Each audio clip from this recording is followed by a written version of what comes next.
আচ্ছা, সো হ্যাঁ, পাইথন আপনি গুগলে লেখার পরে আপনার পাইথনের যে ওয়েবসাইটটা আছে www.python.org, এখানে আমরা যাব। যাওয়ার পর ডাউনলোডস অপশনে যাব, বা হ্যাঁ যান, সমস্যা নাই। আচ্ছা, এখানে পাইথনের একদম লেটেস্ট যে ভার্সনটা সেটা হচ্ছে 3.11, বাট 3.11 সেটা আমরা ডাউনলোড করব না। আমরা 3.10 নিয়ে কাজ করব, কারণ 3.11 মাত্র রিলিজ হয়েছে। সো এটাতে অনেক বাগ থাকতে পারে, আমি আই ডোন্ট নো, আমি 11 নিয়ে কাজ করিনি।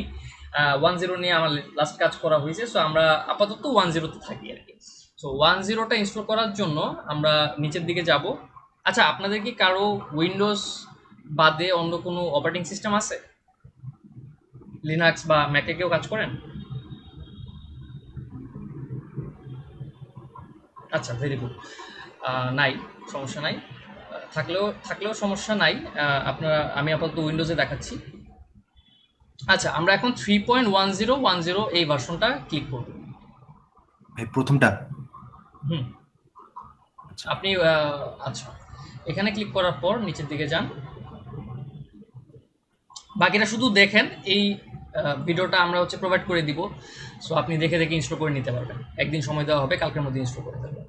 আচ্ছা, এইখানে দেখেন নিচের দিকে উইন্ডোজ ইনস্টলার 32 বিট এবং 64 বিট। এখন আপনি জানেন যে আপনার উইন্ডোজটা 32 বিট নাকি 64 বিট। যদি 64 হয় তাহলে ভাই 64-এরটা ডাউনলোড করবেন, আর যদি 32 আমারটা হয় তাহলে 64 বিট।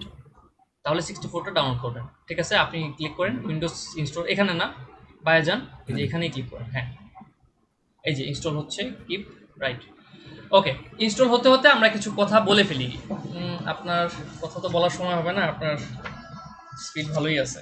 আচ্ছা, নো প্রবলেম। আচ্ছা, তাও বলতে হবে। সেটা হচ্ছে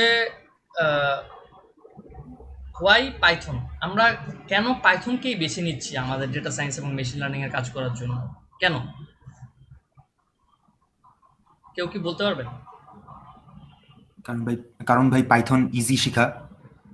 আচ্ছা, ইজি। ওকে, আর? লাইব্রেরি এবং সাপোর্টের জন্য। পাইথনের কমিউনিটি অনেক বড়, মানে আচ্ছা, কোনো ভেরি সমস্যা গুড। হইলে আমরা গুগলে সার্চ করে বের করতে পারি। হ্যাঁ, আর? লাইব্রেরি সাপোর্টের জন্য। Library support. আচ্ছা, হ্যাঁ, ভেরি গুড, ভেরি গুড। এই জন্যই মোটামুটি, হ্যাঁ, এই তিনটেই মেনলি হচ্ছে আমাদের কারণ। এছাড়াও আমাদের বেশ কিছু কারণ আছে, যেমন Python open source. Open source কি, আমরা হচ্ছে দেখা যায় যে আমরা যে কোনো বাধা ছাড়াই আমরা পাইথন হচ্ছে গিয়ে ডিস্ট্রিবিউট করতে পারি, বা বাজারজাত করতে পারি, বা যে কোনো কিছু করতে পারি। ওপেন সোর্স মানে হচ্ছে কোনো কপিরাইট নাই। আচ্ছা, তারপরে দেখা যায় যে কমিউনিটি সাপোর্টের কথা আপনারা বললেন।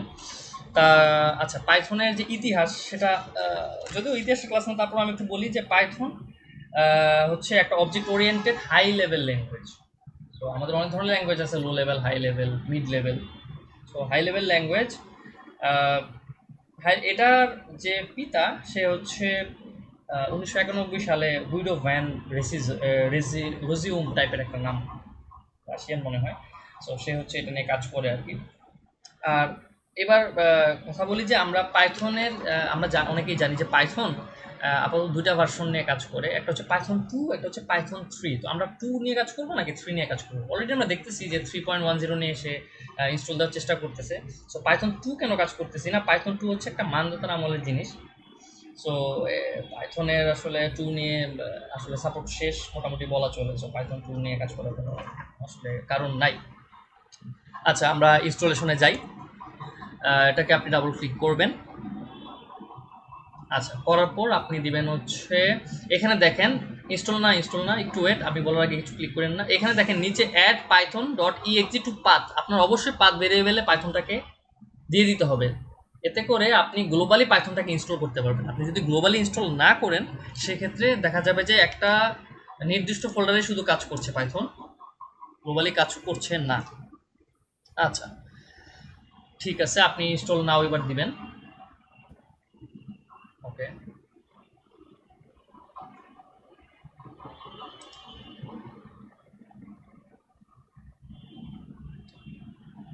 আচ্ছা, এটা হতে হতে আমি আরো কিছু কথা বলি। প্রথম ক্লাস তো অনেক বেশি কথা বলতে হচ্ছে, আপনারা একটু খাতায় টুকে রাখবেন, বা যেগুলো হচ্ছে এমনি কথা সেগুলো আসলে টোকার দরকার নাই। প্রত্যেকে তো খাতা নিয়ে লিখতেছেন, রাইট? মানে এগুলো তো লিখবেন না, ইনস্টলেশন লেখার কিছু না, এটা ভিডিওটা দিয়ে দিব। আরো যেগুলো যেগুলো আমি কথা বললাম, machine learning, data science, data analyst, data scientist, এগুলো নিয়ে কথা বলতেছি যেগুলো। সো আপনারা সবাই নোটবুক মেনটেন করবেন আপনাদের। এই কোর্স শেষে একটু ওয়েট করেন। ডিসেবল পাথ লেংথ লিমিট, না, ডিসেবল করার কোনো দরকার নাই, ক্লোজ করে দেন। আচ্ছা, সো নোটবুক আপনারা যে হচ্ছে মেনটেন করছেন, এই কোর্স প্রত্যেকটা কোর্স শেষে মানে 4টা কোর্স আর কি, 4টা কোর্স শেষে আমি প্রত্যেকের নোটবুকটা দেখব। এবং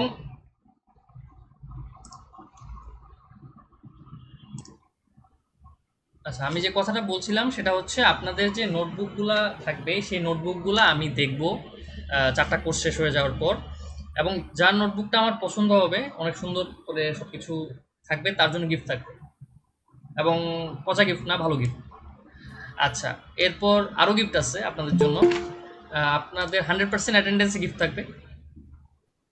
তারপর আপনাদেরকে যদি আমি এক্সারসাইজ দেই, এক্সারসাইজগুলো হচ্ছে যে সবচেয়ে বেশি সলভ করতে পারবে এবং দ্রুততম সময় সলভ করতে পারবে তার জন্য একটা গিফট থাকবে। এবং আরও আপনারা আমাকে আইডিয়া দিতে পারেন যে এই ক্ষেত্রে আপনি গিফট দেন, সেক্ষেত্রে আমি গিফট দিব, সমস্যা নেই। আপনাদের জন্য গিফট আর গিফট। ওকে, আচ্ছা, এইবার আমরা যাব টার্মিনালে, যে আমাদের পাইথনটা যে ইনস্টল হয়েছে সেটা কি আসলেই হয়েছে সেটা আমরা চেক করব। এক্সকিউজ মি, একটু ওয়েট করেন। হ্যালো, হ্যাঁ হ্যাঁ, এই যে এই লিঙ্কটা আপনি মেসেজ করে দেন সবাইকে, যারা যারা ফোন দিবে আপনাকে।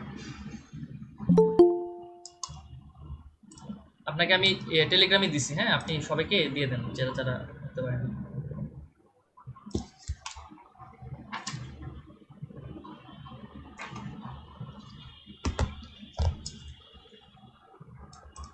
হ্যালো, হ্যাঁ, আমরা টার্মিনালে ব্যাক করি।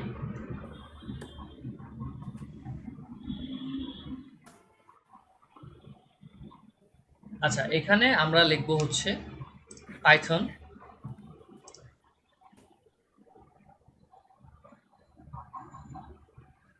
Space -v।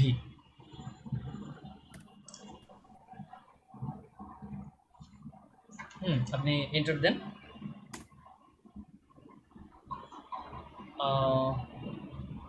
ওকে, অনেক কিছু আসতেছে। আচ্ছা,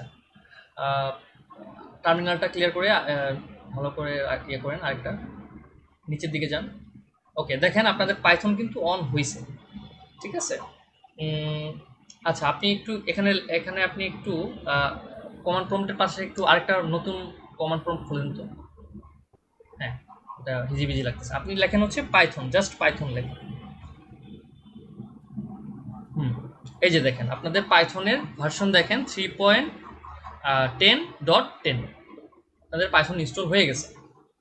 আচ্ছা, এখন এই টার্মিনালে এখানে আপনি পাইথনে যা কিছু লিখবেন সেটা হচ্ছে পাইথন আপনাকে ওইভাবে রেজাল্ট দিবে। এবার প্রশ্ন আসতে পারে যে আমরা কোডটা কোথায় লিখবো, আমরা কি বারে বারে যে পাওয়ার শেলে এসে বা কমান্ড প্রম্পটে এসে লিখবো, বারে বারে পাইথন লিখবো না। আপনাদের জন্য পাইথন অনেক সুন্দর সুন্দর দুটো টার্মিনাল দিয়ে দিছে। এই আপনি এটা ক্লোজ করে দেন কমান্ড প্রম্পটটা। আচ্ছা, জাস্ট আজকের ক্লাসের জন্য আর কি উনাকে আমি একটু ভলান্টিয়ারিং করাচ্ছি, এরপর থেকে আমার পিসিতেই সব কিছু হবে। আচ্ছা, এবার আপনি সার্চ দেন ইসে, উইন্ডোজে, হ্যাঁ, এখানে আপনি লিখেন পাইথন। এই যে দেখেন এখানে দুইটা জিনিস আমরা দেখতে পাচ্ছি। একটা হচ্ছে পাইথন 3.10, এটা হচ্ছে গিয়ে আমাদের পাইথন টার্মিনাল। আর আপনি যদি আর একটু নিচে যান দেখবেন এই যে অ্যাপসের এখানে এখানে দেখেন একটা আছে IDLE, এটা হচ্ছে আমাদের কোনো পাইথন স্ক্রিপ্ট। আমি যদি আর মানে আরও সুন্দর করে বড় করে লিখতে চাই, সেটা হচ্ছে এই আইডলটা হেল্প করে। সো আমি দুইটাই দেখাই, পার্থক্যটা কি সেটা আমি দেখাই। প্রথমে আমরা টার্মিনালে যাই, পাইথন টার্মিনালে।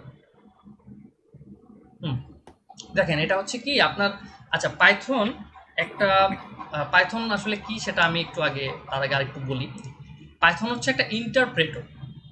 আমরা যারা C++ প্রোগ্রামিং করছি তারা আমরা জানি যে C++ হচ্ছে আমরা রান করি একটা কম্পাইলারের মাধ্যমে, ঠিক আছে। সো কম্পাইলার এবং ইন্টারপ্রেটরের আসলে তফাৎটা কি, সিএসসি স্টুডেন্টরা হয়তো এটা বলতে পারবে বেটার, কেউ কি বলতে পারবেন?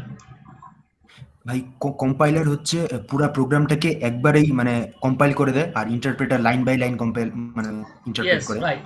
সো রাইট, সো পাইথন হচ্ছে পুরা প্রোগ্রামকে একবারে পড়ে না, আপনি লাইন বাই লাইন পড়বে। সো আপনি যদি এই লাইনে যেটা লিখবেন শুধুমাত্র সেইটুকুই ও হচ্ছে ইন্টারপ্রেট করবে বা বুঝবে এবং আপনাকে ওই মোতাবেক রেজাল্টটা দেবে, পুরো প্রোগ্রামটা একসাথে পড়বে না। এবং এই লাইনে যদি কোনো এরর থাকে সে পরের লাইনে যাবে না, এটা হচ্ছে মূল কথা।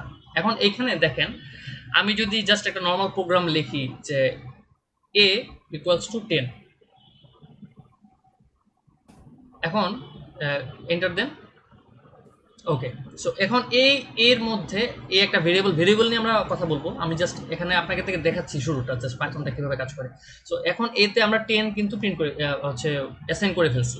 এখন এটা যদি আমি এর ভ্যালুটা দেখতে চাই তাহলে লিখবো প্রিন্ট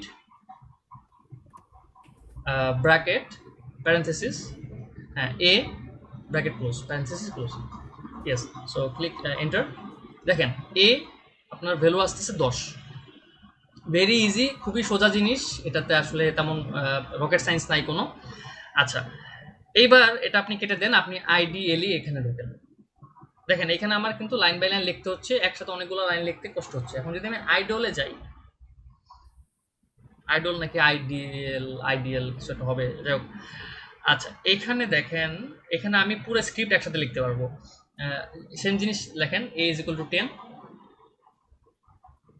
নিচে লেখেন প্রিন্ট এ। ওকে, আচ্ছা এখানে হচ্ছে আচ্ছা এখানে টার্মিনাল চলে আসছে। সো সেক্ষেত্রে আপনার ফাইলে ক্লিক করতে হবে, এখানেও টার্মিনাল চলে আসছে, ফাইল, নিউ ফাইল, হ্যাঁ নিউ ফাইল। এই যে এইখানে আপনি হচ্ছে কাজ করতে পারবেন, ওই জিনিসটা আপনি একটু এখানে লেখেন আবার is equal to 10 print, right. Okay, so তারপর ক্লিক করেন হচ্ছে রান মডিউল, হ্যাঁ ইয়েস। ওকে, একটা নাম দেন যে কোনো কিছু একটা। দেখেন টার্মিনালে যখন আমরা কিছু লিখলাম তখন কিন্তু কোনো কিছু সেভ হলো না, কিন্তু আপনি যে এই যে কষ্ট করে প্রোগ্রামটা লিখলেন, বড় বড় প্রোগ্রাম সামনে লিখবেন, তখন এইটা আপনি হচ্ছে এভাবে সেভ করে রাখতে পারবেন, যে প্রোগ্রামটা আপনি পরবর্তীতে যেভাবে এই প্রোগ্রামটা আপনি রান করে রাখতে সেভ করে রাখলে পরবর্তীতেও রান করতে পারবেন। সো এই হচ্ছে গিয়ে আইডলের কাজটা। তবে আমরা আইডল নিয়েও কাজ করব না, আমরা কাজ করব আরো ভালো কিছু কি বলে এটাকে সফটওয়্যার নিয়ে। না সফটওয়্যার না, এটার নামটা তো আমার মাথায় আসতেছে না, মানে টার্মটা মাথায় আসতেছে না। ভিএস কোড, পাইচার্ম, এগুলো আর কি। সামন help me please. Jupiter notebook, না না, এগুলাকে কি বলে, এগুলাকে কি বলে? আইডি আইডি ইয়েস আচ্ছা, আইডি, আইডি ইয়েস। আইডি এর ফুল ফর্ম কি বলতে পারবেন?